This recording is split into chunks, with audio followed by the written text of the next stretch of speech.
Hi, I'm Lauren Edmunds. I'm the founder and owner of a school that supports children with learning delays. I'm hoping the space gives you something to think about. I want to talk today a bit about change. I hear this a lot. I hear a lot of parents come to me, specifically my existing clients over the years, when I'm wanting to change something. So a teacher resigns and we bring in a new teacher.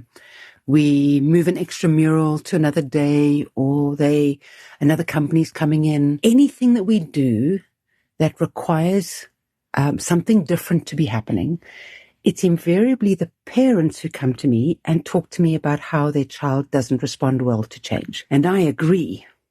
I really, really agree. And I want to expand that. Nobody responds well to change unless they've learned to respond well to change.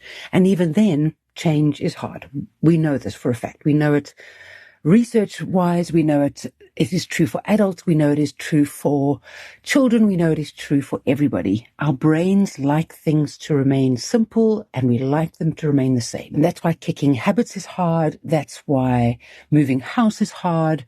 The top 10 most stressful things to go through in the world or in your lifetime are all about change, even getting married or moving house, as mentioned. It's because it is different. It's because we have to change our routines, our headspace, our emotions. We don't know what to expect. And that's perhaps the biggest thing, is we don't know what to expect. So in my previous business, which was over 2 decades ago, we used to do change management work.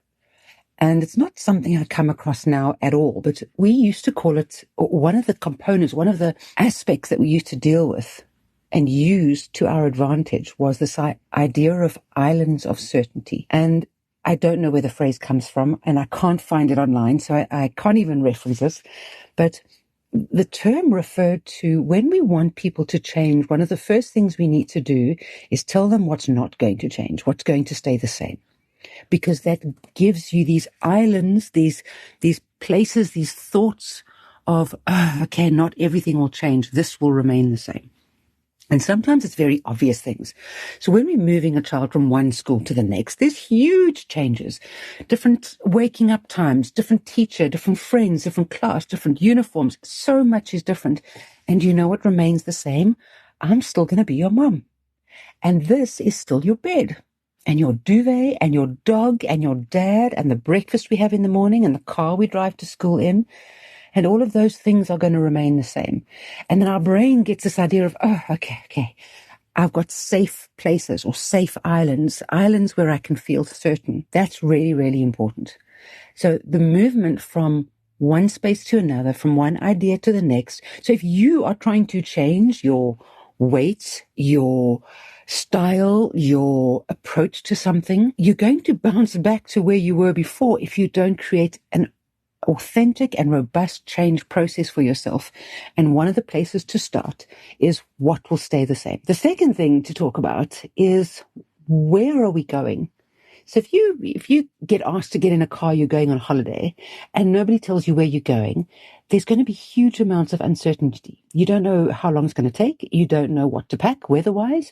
You don't know who's going to be there, where you're staying, if it's going to be nice or not, what does it look like? You've got all these questions that aren't being asked or aren't being answered. And because they aren't being answered, you are uncertain.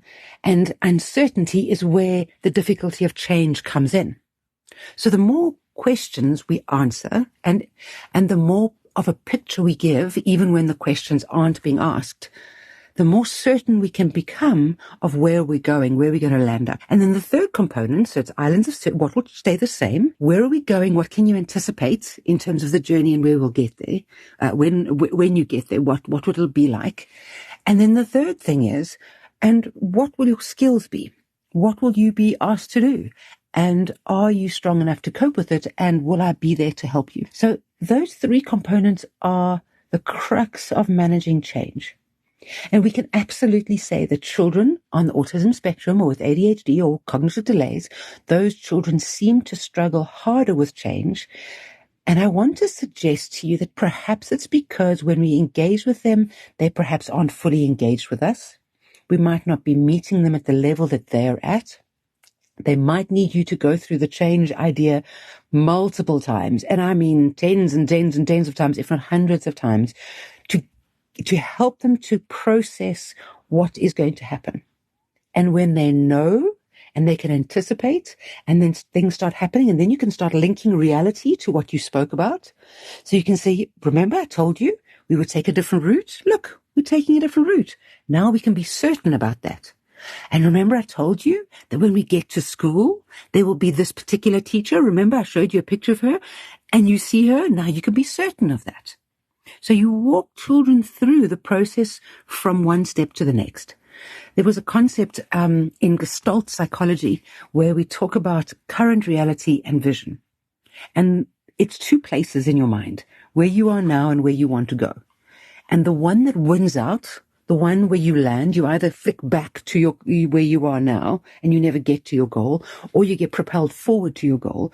The one that wins out, the current reality you're in now versus the goal you want to achieve, is the one you resonate more closely with, the one that you think more about, the one that you picture in your mind about, the one that you want to move towards. So if you have any reservation about your goal, or you think you're not going to achieve it, or you feel like it's going to be too uncomfortable, and then you think about your current reality, how comfortable and wonderful it is, your brain works very hard to keep you where you are or to pull you back to where you are. So we want to create for our children and for ourselves this, not a utopia, but we want to talk about how it's going to be so that it feels familiar and comfortable. And then we human brains move towards what we are familiar with. So you just need to make the new familiar. And it takes a lot of work, but it's worth it.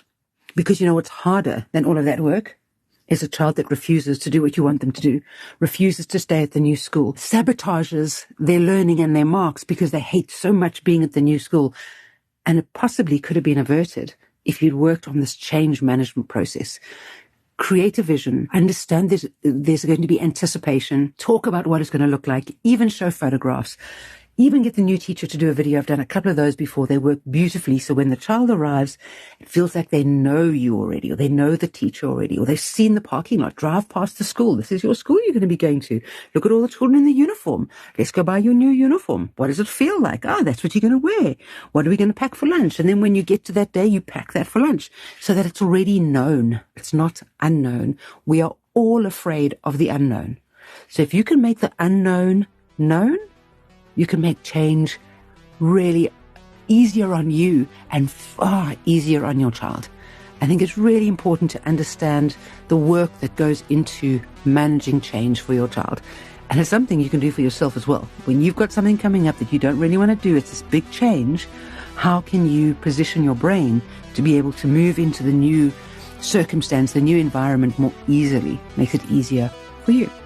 I hope that helps. I hope it gets you thinking a bit about how you process things and how you approach your children, and whether they are struggling or they are typical learners, or you're an adult or a child, change management really works.